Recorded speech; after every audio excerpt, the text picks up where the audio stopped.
Okay, I've asked the panelists to prepare some short opening remarks, and I want to be sure we leave plenty of time for Q&A.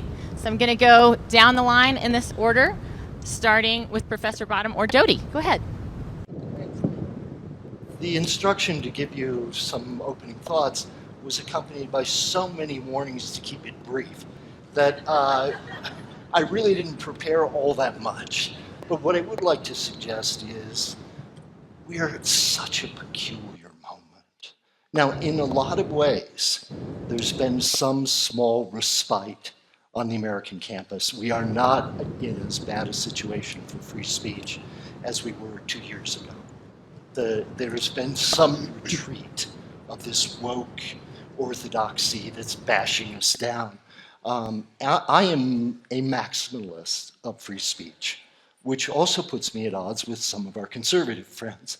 But it seems to me that the entrenched bureaucracies that took over many American universities tended to enforce their decrees more on the left than on the right 2 years ago. We're seeing some attempts to do the same on the right, which annoys me. But it strikes me, I want to say this precisely, it's like a ratchet wrench. I don't know, some of you are builders, you know a ratchet wrench. You can turn it in both directions, but it only bites in one direction, right? So we can push back, but we don't turn the wheel at all, and then it gets pulled again, and it's only going in one direction. The American university is in peril. This, I cannot express sufficiently my anger about this. This is this multi-billion-dollar temple at the heart of culture that we built on a medieval model and with that collegiate Gothic architecture that naive American architects thought represented Oxford and Cambridge. And it was this wonderful, naive, silly thing that we built. It had its scoundrels, it had its people taking advantage of their students and of the kind of free ride that the professoriate got. It was silly, but it was also wonderful, and it kept us tied to the past. It kept us tied because we thought education meant knowing some Latin and having a grounding in the greats of Western civilization. It kept us tied to the past in the sense of a general idea that being intelligent was a moral obligation for those capable of doing it.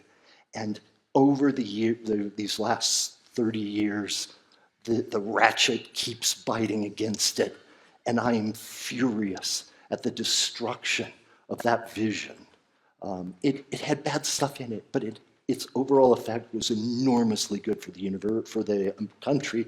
And as it dissolves, everything bites against it. We have seen 50 years of a class war between the professoriate and the administrations, the bureaucrats. That war has been decisively won by the bureaucrats. We have seen, who are, by the way, in all those polls 2 years ago, far more woke than the faculty. The bureaucracy is actually driving a lot of this.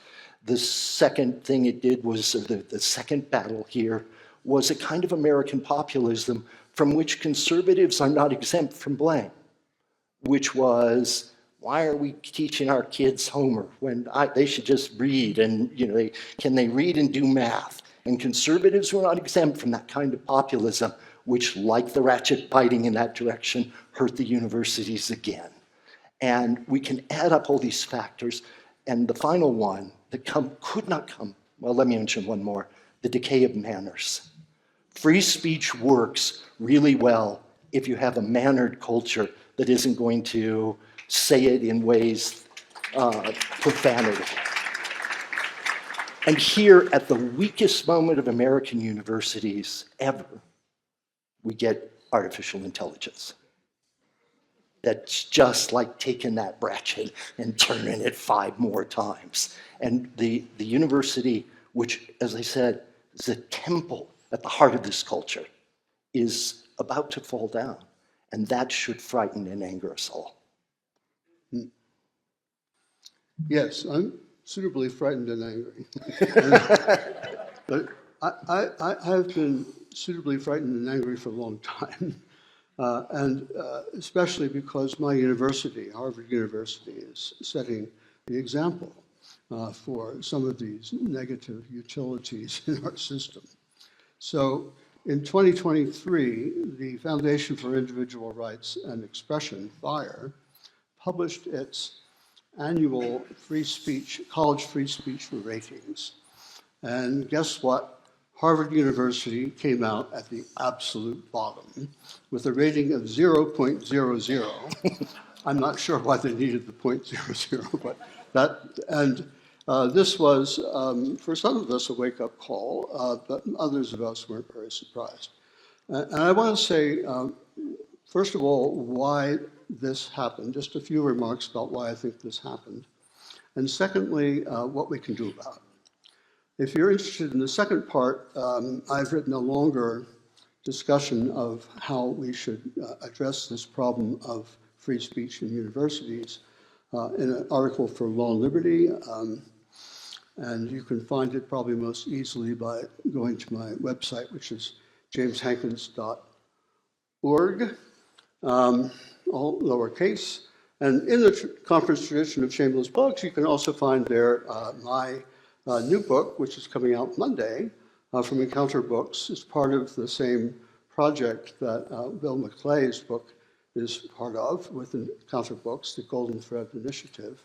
So this is a new history of the Western tradition called the Golden Thread.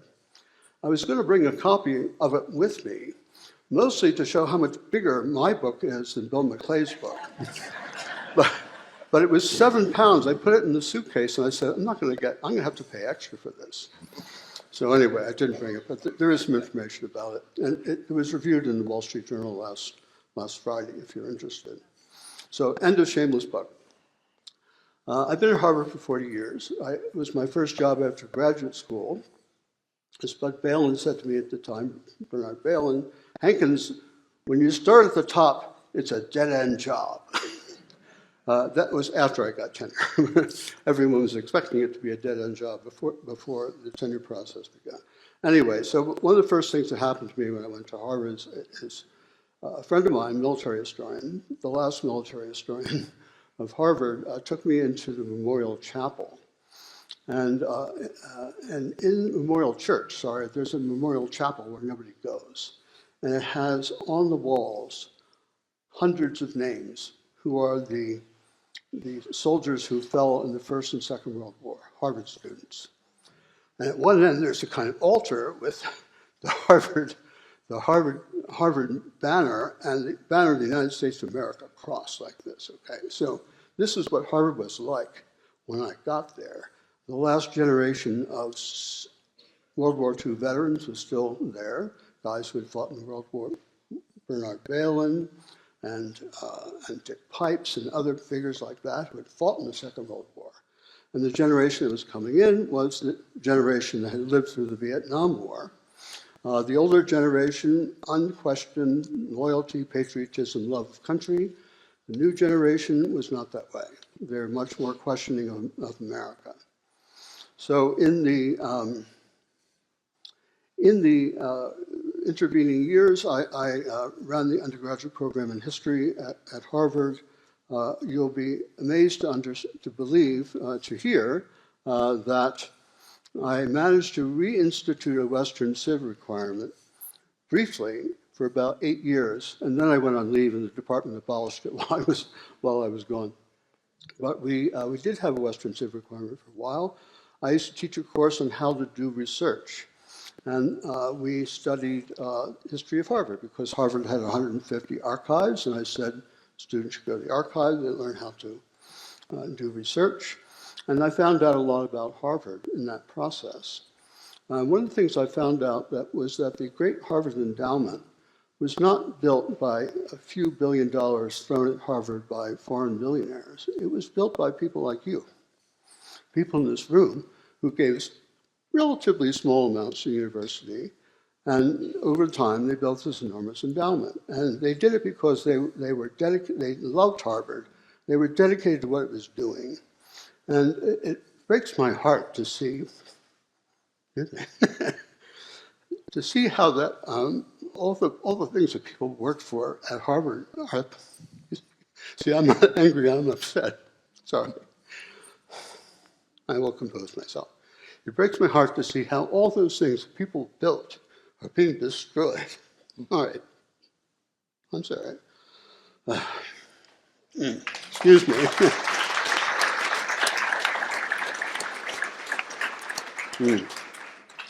I should never talk extempore. It always happens when I talk extempore. Okay.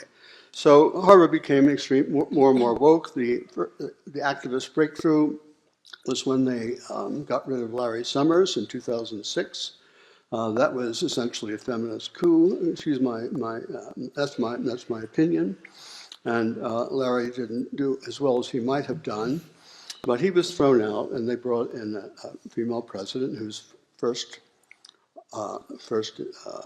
priority was to have more women on the faculty. Okay, that's fine. We need women on the faculty. However, then we had the 2013 Dear Colleague letter from the Obama administration that tried to use the Title IX legislation to basically persecute young men around the university. And that had the effect, and what Harvard did then was they hired 60 Title IX coordinators, I think they're called, Title IX coordinators, with staff, of course, adding immensely to the number of DEI administrators. And those people, I remember I was in faculty council in the 1990s, and we had 3-4 cases of sexual harassment per year, and they hired 60 people to take care of these 3 or 4 cases per year. So you can imagine what they got up to. And then, of course, we had the year of George Floyd, and then we had the Claudine Gay debacle, where we had a president who couldn't see any reason why Harvard organizations should be prevented from speaking for the university and defending Palestinian terrorists. I'm sorry, but that's the way I feel about it. All right, so what can we do about this? What can we do about the state of Harvard and the state of other universities that have been taken over by political activists? My belief is that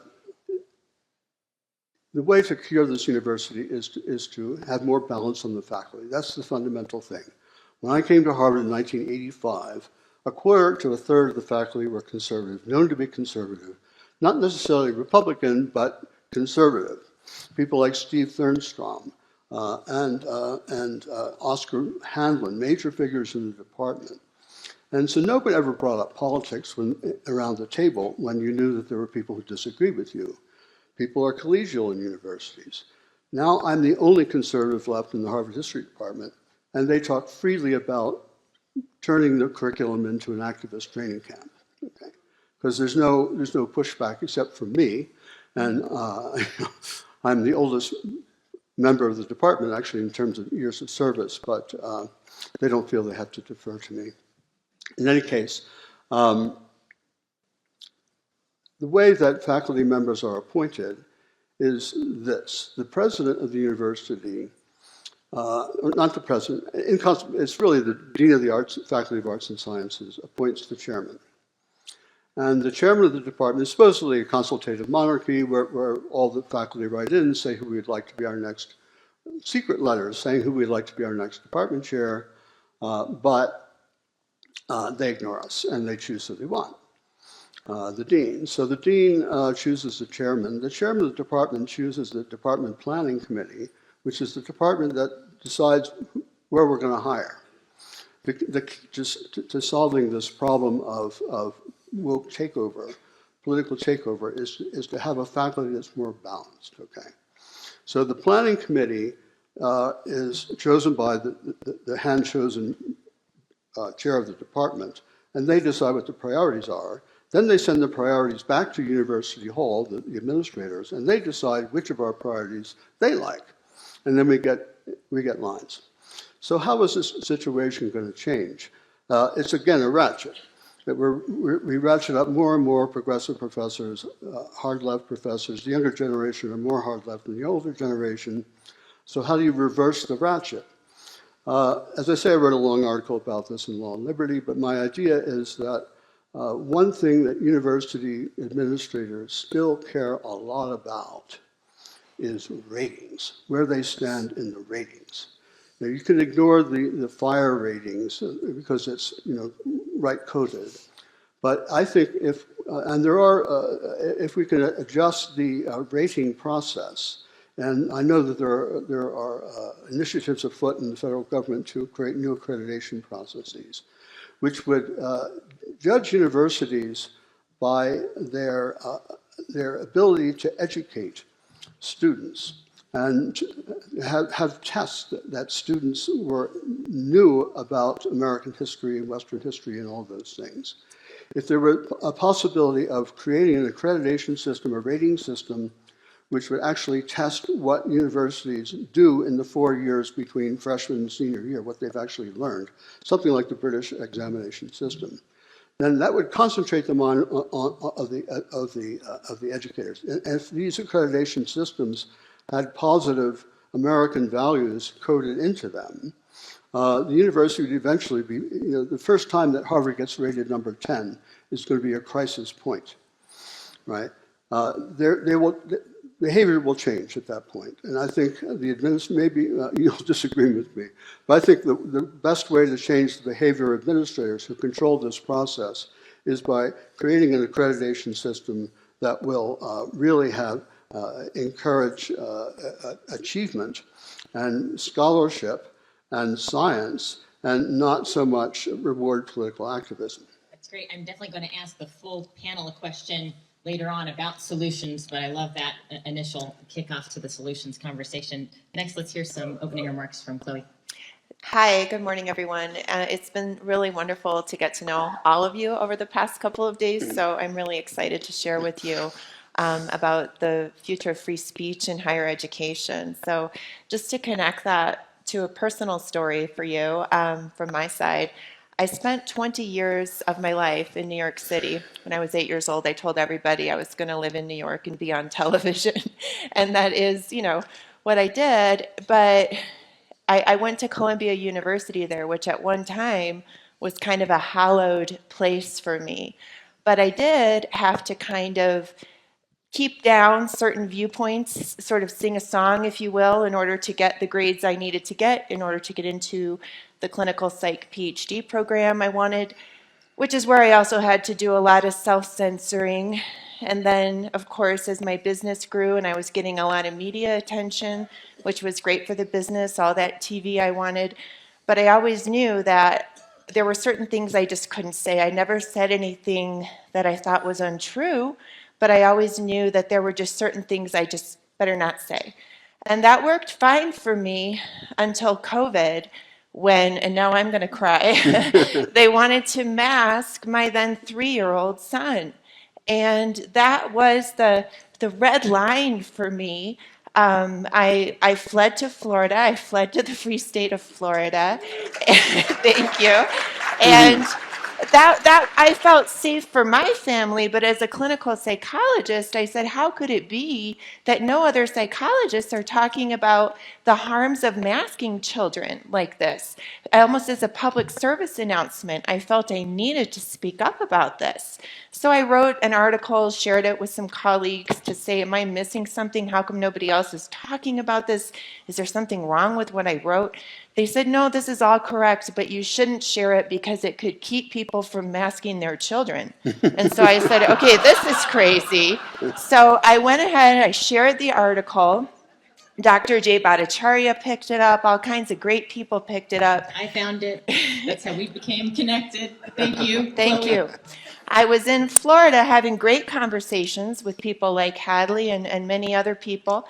And that was actually what I noticed my own cognitive process was opening up. I noticed I was becoming more emotionally present and my relationships were deepening and being more authentic. And that's what touch my interest in the mental health benefits of free speech. So now for my shameless plug, the book is, it's on pre-order, so you can scan it and get it at the table outside, or you can go to freespeechtoday.com and get it, because there's also a lot of bias in the publishing world. I had a very successful book before, and my publisher said, Chloe, we'll do any book with you, but not this book. And my prestigious agent dropped me. So thanks to Skyhorse, a great publisher, I was able to get this book published. So when I think about free speech and mental health, the etymology of the word psychology goes back to the word spirit. So when we silence someone from their ability to speak, we're not just trampling on their government rights, because we know those rights don't come from the government. We're trampling on their God-given rights. We're trampling on their spirit. And so that's why I feel so passionately about this as a psychologist. So I want to share with you 4 quick points. We're staying, should be well within our, 4 or 5 minute time limit here, about why free speech and mental health matter to the university. If universities care about mental health the way they always say that they do, and if they care about intellectual development, which presumably they say they do, then they should be embracing free speech, because free speech language is the primary tool for intellectual growth. It's how we organize our thoughts and convey and exchange information. It's how we develop good ideas and discard bad ideas. Moreover, when we stifle speech, we've seen what happens, right? So Galileo, for example, was jailed for saying that the earth orbits the sun, right? That was, quote, misinformation, and they stopped him. We also saw what happened when we censored the, quote, misinformation about COVID, right? Remember when you couldn't say that? Or what about misinformation that a man can't become a woman, right? So when we work on censorship, this is the second point, again, is that first is intellectual development, and secondly is the issue of misinformation. We're actually, I think, more vulnerable to misinformation when we stifle and squash open debate. And now the third point, of course, is mental health, because as a clinical psychologist, I can tell you it's very anxiety-provoking to live your life believing that words are violence. Not only that you could say the wrong thing and it would be like running someone over with your car, or God forbid somebody says the wrong thing around you and, they're threatening your existence, right? And so when we start, going over the top with these, hate speech and bullying. Now, I'm with you on the idea that this doesn't mean I think that federally funded universities should be able to say, advocate for violence against any ethnic group on a federally funded campus. But what I'm talking about here is just simply free speech and the exchange of ideas. And when we stop people from doing that and we label all of that hate speech and bullying, to me what that really is the bully becomes the person who's silencing someone who's just simply trying, to share a different opinion. And the fourth point is the issue of social support. We all know that we're in an epidemic of loneliness. And when we can't really be ourselves, the quality of our social support is absolutely degraded.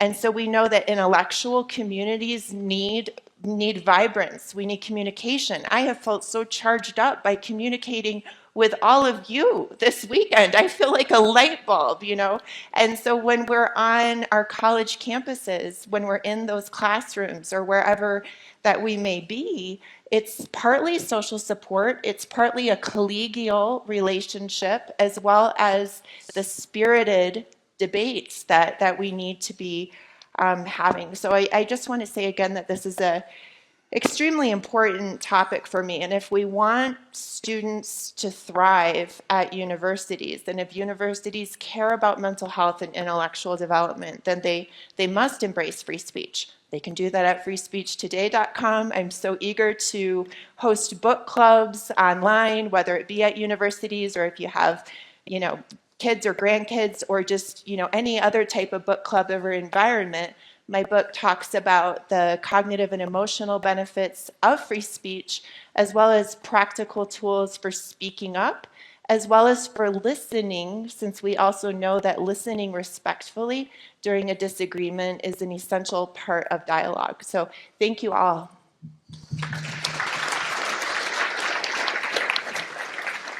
Yeah. Thank you so much for joining us, and thanks to Jennifer and Hadley for organizing all of this and for including me.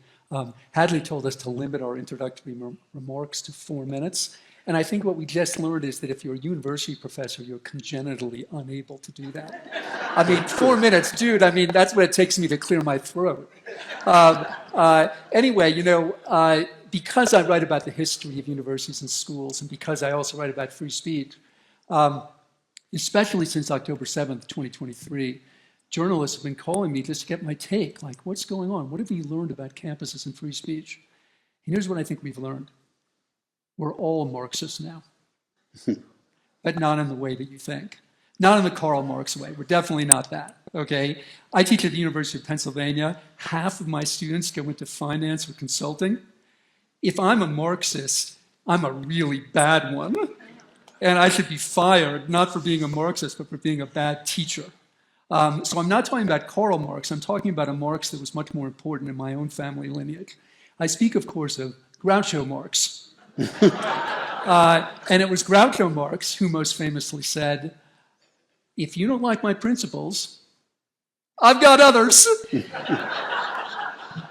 And what we've learned since October 7th is that we are all radically inconsistent. The party on the right that had been saying, I think correctly, that universities were engaging in cancel culture and in all sorts of ways, implicit and explicit, encouraging people like our panelists to bite their tongues, those same people have become cancelers and are creating codes and rules about what you can say. But it's not just the implicit kind of social pressure that she received. This is, as Mao said, out of a barrel of a gun, right? It comes from the state.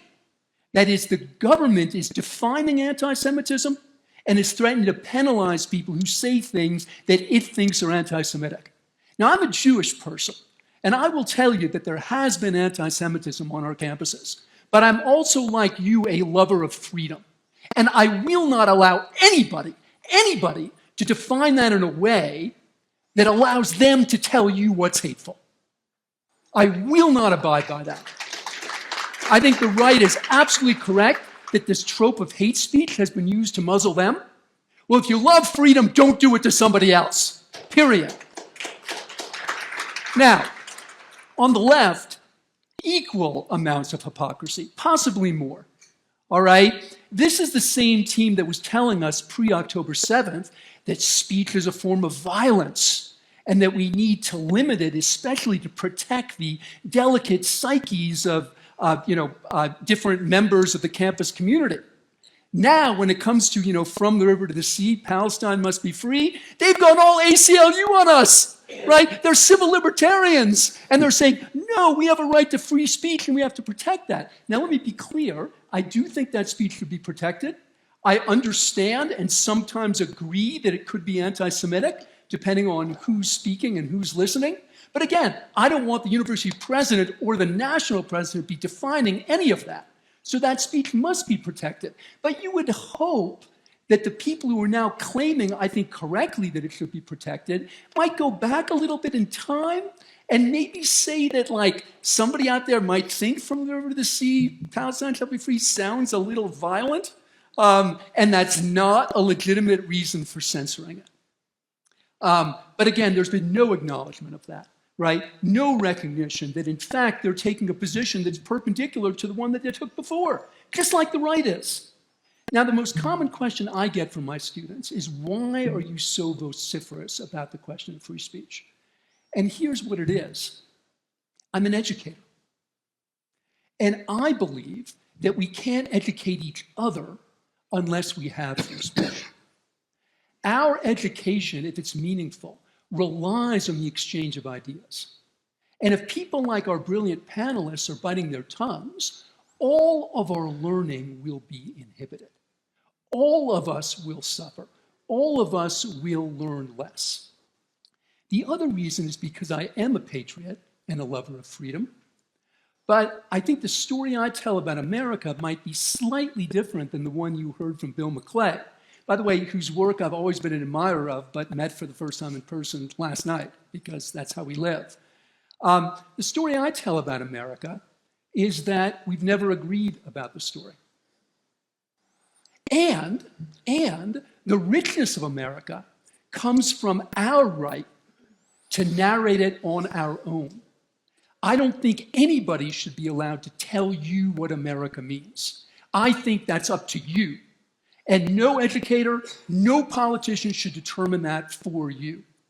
Brenda said in the previous session that the US is an adventure story, and I agree with her.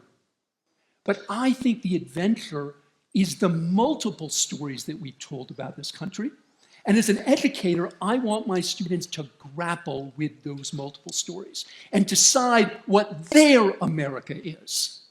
You cannot celebrate this land as a land of individual freedom, which is what I want to do, and then tell every individual what to think. Thanks.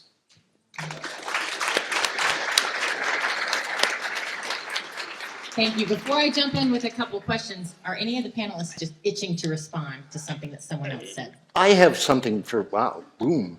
I have something for John here. I take this, I sketched this out in An Anxious Age, that book of American religious sociology I did. But I performed a little test some years ago where I would say, especially to young people, but also to average middle-class people, name me something beautiful. And the first response I almost uniformly got was, well, different people think different things are beautiful. And I'd say, fair enough, fair enough. But what's beautiful? And the second response would be, well, everybody has a right to their own opinion. And I would finally, in anger, say, so use your damn right and have an opinion. But they had been so well trained in the tropes of politeness at its best, of kind of diffidence at its worst, that they had a knee-jerk reaction against actually having the opinion for which they had been trained to say everyone has a right to their own opinion. You say, in perfect parallel, that you tell your students you get to make your own story out of the American past.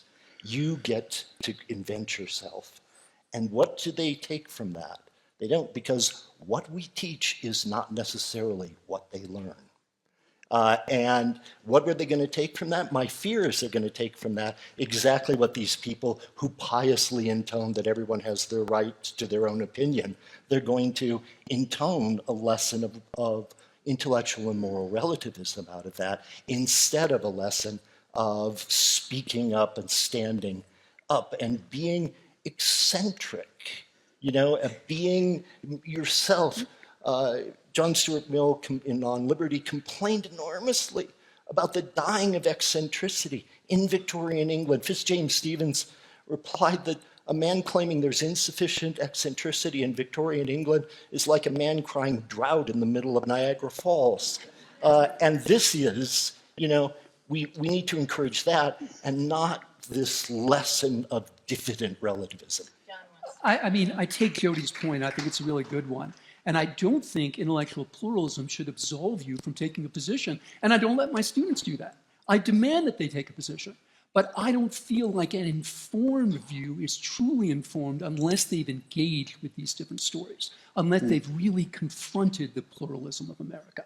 I don't think it should absolve them from taking a position at all. And I'm taking a position now, by the way, in favor of pluralism. Just saying. I have a little itch as well. So, yeah, I mean, I would just say, I think when it comes to, you know, you brought up the issue of Palestine and Israel and, you know, what people say on campuses. You know, I think that Elise Stefanik's interrogation of campus presidents, when multiple presidents from formerly prestigious universities, all declined to say that calling for the genocide of Jews would be a violation of university policy, given multiple efforts to acknowledge that this would be a violation of university policy, that they all declined to say that. And so I think that that's why there's a lot of scrutiny on phrases like globalize the intifada. And when we see, students literally being chased into the attic at Baruch College, for example, and there's a difference, I think, also when we're talking about free speech on campus, again, where you have federally funded, situations versus, what's legally allowed to be said anywhere. So for example, as a woman, if somebody wants to go out and say, I think women are stupid and they shouldn't be allowed, to do this or that or the other thing, I fully support their right to say it. As a woman, if I'm on campus and there's a federally funded school-sanctioned group that's advocating for, women to be abolished from campus or from society in general, I just think it's an important distinction that we have to acknowledge there. Yeah. Jim? Yeah.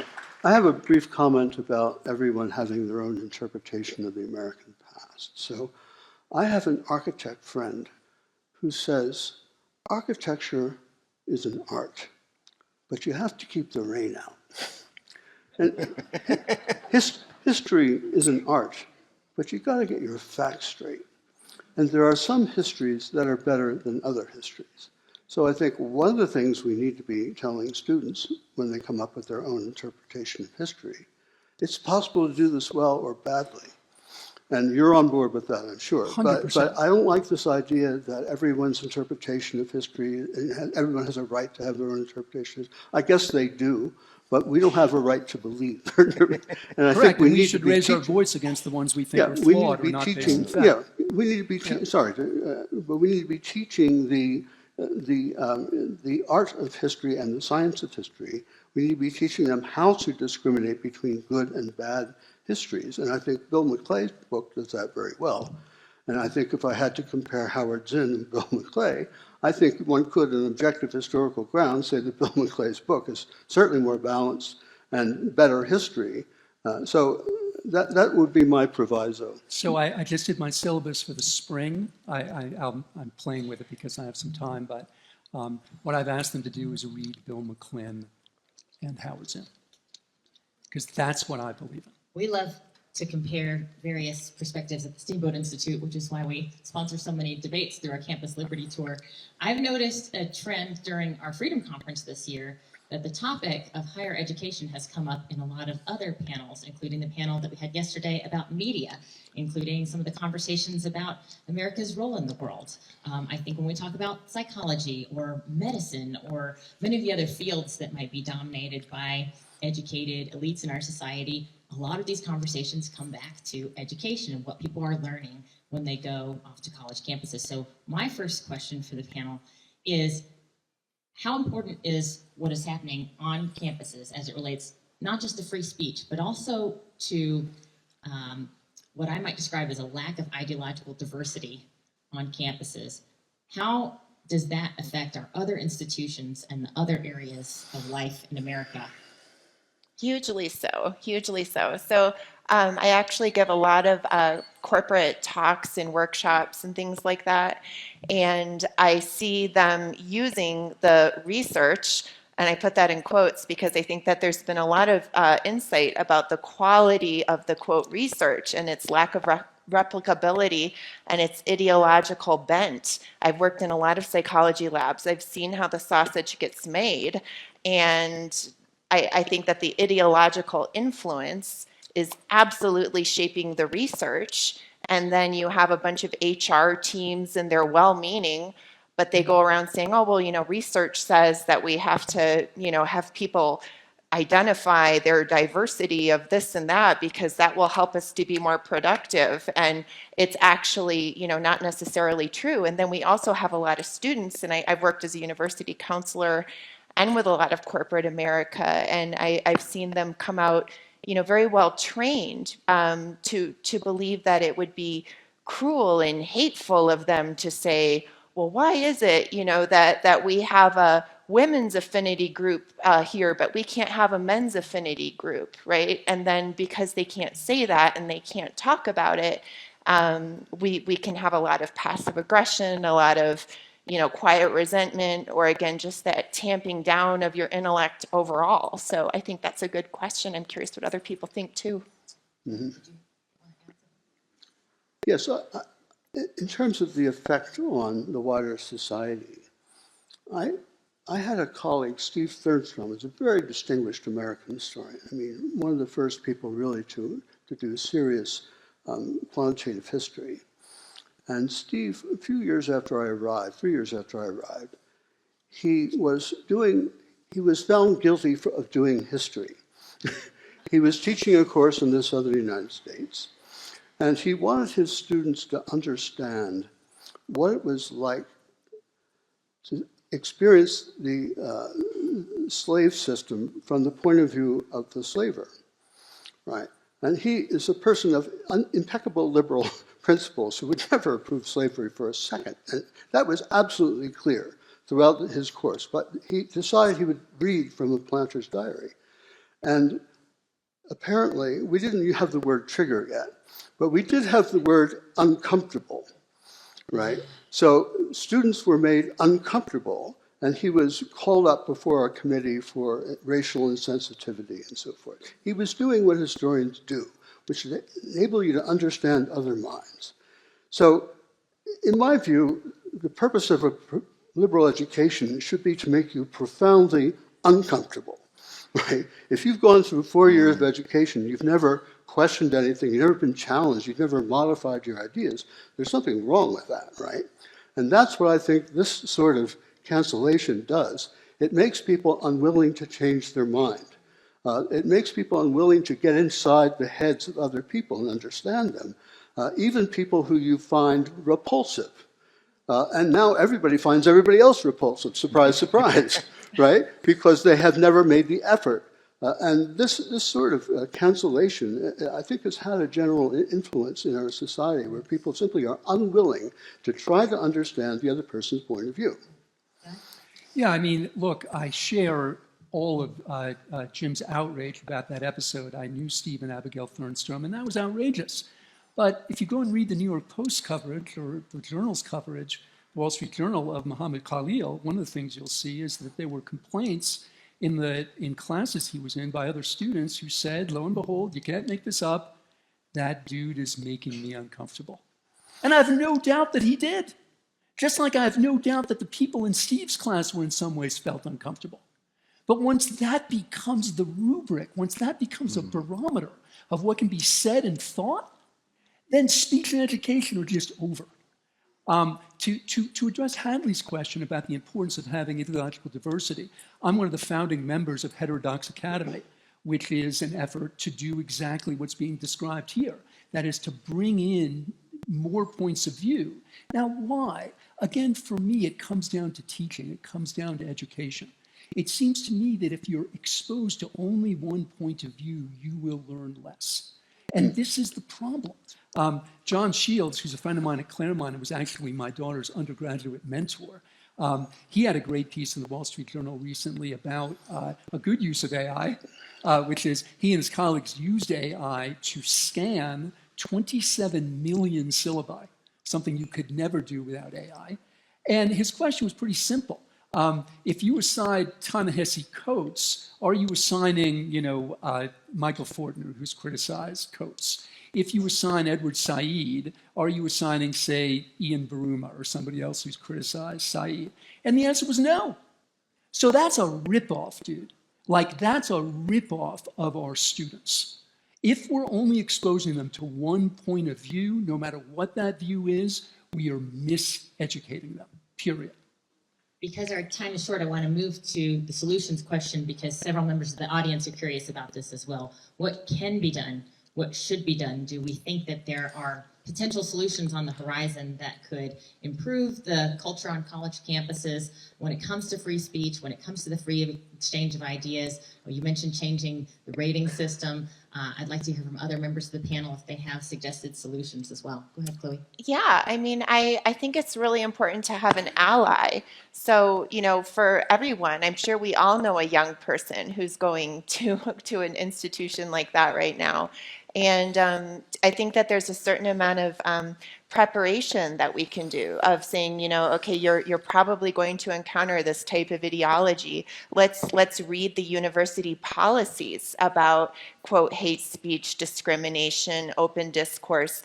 Forewarned is forearmed, metaphorically, obviously here, but learning those things in advance, and then having a few friends in your class so that if you do decide that you want to bring up to a professor that you have a question or a concern about being able to share a certain viewpoint, would you feel safer doing that with a friend with you, or maybe chiming in class knowing that somebody else is going to chime in and back you up a little bit. One last thing I would just say about it is if you have a young person in an institution like that, and for whatever reason, I've been there where they just feel like it's really not the time and place for me to do this, I think of that actually as a form of abuse, again, as I said, just from a psychic sense, when we crush someone and tell them that they cannot speak. And one of the best things you can do in a situation like that is to find a place at least where you can say what you really think. Because if you don't do that, you risk going from suppression, which is where you consciously stop yourself from saying it, to repression, where it kind of stops occurring to you because you've been going to that class and that institution for so long, to denial, where you kind of don't even remember, and then to groupthink, where you're the one irrationally zombie walking and signing, these, policies and things. So at the very least, to have allies and to be informed. Jody, your description of the ratchet wrench was pretty pessimistic. Do you have any solutions that you could get behind, or that you think might? Courage is the main thing. One of the most extraordinary events, really, of small public events in my lifetime was the firing of the editorial page editor of the New York Times for the sin against which his junior staff rebelled of publishing an op-ed of presenting an opinion held by the majority of Americans from a sitting U.S. senator. And he was fired from the New York Times because he published that, because the junior staff all rose up and said that that's violence against us, it makes us feel threatened. And, when I was young, the gray hairs in journalism, when I didn't have the gray hair, but they did, would have said, if you'd gone to them and said, I feel really uncomfortable, I feel threatened, they would have said, maybe journalism is not the profession for you. And there is a kind of moral authority, of a kind of, I want to compare this to the junior officer corps of the Japanese army before World War II, who shamed the senior generals. They were much more violent, much more warmongering, even assassinated senior officers. This junior corps, they were all Buddhists, not Tibetan peace Buddhists, but the more other lines of Buddhism, as a rebellion against Shintoism, which they thought as the past, right? The Buddhism was their forward-looking thing. The kind of moral authority, the inability of the gray hairs to stand up to them, is a perfect parallel, maybe less violent, but a perfect parallel to the kind of moral authority that got ceded to these youngsters who were ill-educated and miseducated and entered these mainstream institutions and turned them all into the common room at Wellesley College. And that's not what industry is, that's not what business is, and that, by God, is not what adulthood is. And we need to stand up to it. John? Yes, just a quick thank you and then an answer about a solution. One of the real pleasures of being here has been meeting the Future Leaders group, who are just fantastic. And, I'm going to go home and tell my liberal Democratic friends, we got to step it up or these guys are going to eat our lunch. I've been really impressed. In terms of the solution, I want to pick up on what Jim said about rankings. What we need is a ranking system about teaching. Everything I've just described in the past 45 minutes, I just regard as good teaching. Introducing different ideas, forcing people to grapple with them, forcing them to come to a conclusion, however tentative. But we don't incentivize teaching in any real way, especially at the research universities. What we need is a ranking system that actually tells the families and the students who's doing a good job of this and who isn't. We could do that. It's expensive, but things of value cost something. When you survey American families and you ask them what makes an excellent university, their first answer is excellent teaching. But they have, up until now, no way of discerning who is doing that, and that's what we need. All right, I have a question here from the audience, which relates to something I mentioned to our panel during our Zoom call preceding today's panel, and that's about money. So I want to ask about the relationship between market forces or other funding forces, say federal government funding forces, and the relationship to campus culture and free speech. So one person from the audience, Elliot, asked, do you feel that universities should continue to be allowed to accept large amounts of funds from foreign governments, individuals, or foundations without having to reveal that those donations exist and what the school is expected to do with the funds? And I might also add to this question, how does the relationship between the federal government and funding through things like Pell Grants and student loans affect the campus culture ultimately? Is that problematic? I'm curious to hear from the panelists on this. So the federal government is responsible for a lot of the condition of American universities, but primarily that's through federalized student loans. And it ought to have been from the very beginning clear to anyone with an economics training that when you fund something from the government, the price goes up. And this is essentially what we did with this federalizing of student loans. There were proposals to do it in different ways at the time, but they were defeated. The federal government was going to act as the guarantor of all of this. The price of tuition's gone up massively. And you know where that money went?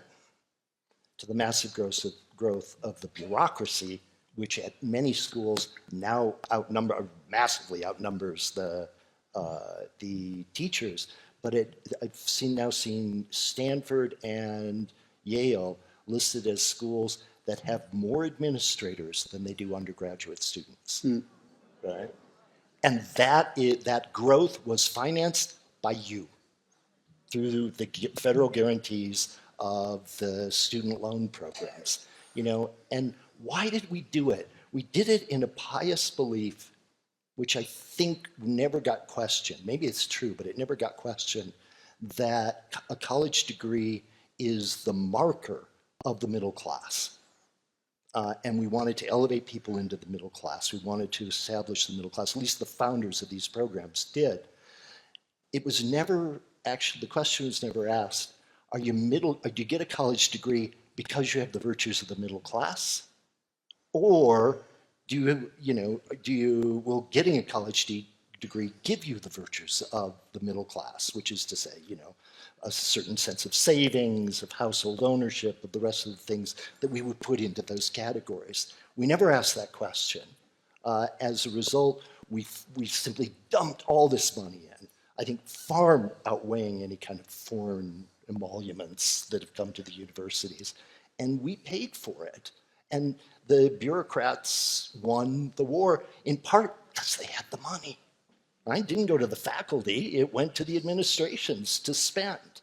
And that has helped create the situation that we're in. And the solution to it, I'm not sure, unless we stop believing that a college degree is the necessary check mark you need in order to get a job in adulthood. I would agree as well, Elliot. That's such a great idea that was embedded within your question, wherever you are, Elliot, whoever you are. But that if schools that are taking federal money are also taking large donations from foreign governments that may even have an ideological motivation, to interfere with our, quote, education of our students, of course they should be required to disclose that. If they're taking federal money from all of us, I think that's a great idea. And as for the Pell Grants, Hadley, like you mentioned, first of all, I think we're all starting to question the wisdom of Pell Grants for underwater basket weaving, right? And then also, if we're going to be subsidizing that for the sake of, quote, careers, What about truck drivers? What about HVAC people company that they want to start a company for that? If the government is going to have some kind of a education job fund, why limit it in particular to universities, and why not attach accountability as far as what that's actually doing for our economy and our society? Yeah, so private universities get their money from endowment, from alumni, from outside contributions, many of them foreign, and from the government. The government at Harvard's about 15%. So a few years back, Harvard decided that it was going to start taking money big time from foreign donors, Chinese and Indian primarily. And that allowed them to shut the door on their alumni donors, and they even took away the rights of students who were in final clubs, single-sex final clubs, because they never liked them. So they changed the sources of funding to be more foreign billionaires and fewer alumni. I think it should be exactly the reverse, that the alumni are the ones who've been to the university, who care about the university, who love the university, understand its mission, and the university, there should be some way of changing that dynamic. More alumni, fewer foreign donors. John, thoughts on money? Yeah, I mean, I appreciate the question. I think it's a real issue, but I think it's also an issue across our political culture. I mean, how many think tanks in Washington, D.C. take money from foreign governments? One of the things I admire about AEI, the American Enterprise Institute, is it explicitly doesn't, but lots of think tanks on both the right and the left do, and I think it's fair to ask the same question about them. I'm also glad that Elliot brought up the question of international students, because it hasn't arisen yet.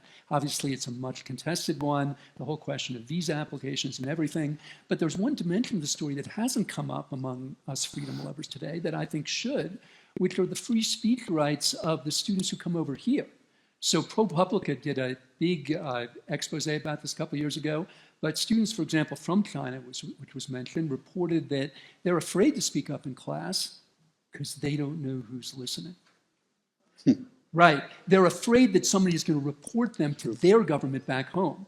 There are some Chinese students who, when they register for classes, look to find classes that have no Chinese names, right? Because then you know you won't be spied on. I don't know what to do about that, but if you love freedom, that is unacceptable. If they have TikTok on their phone, then I can tell you who's listening. Thank you so much to our panel. We've had a wonderful discussion.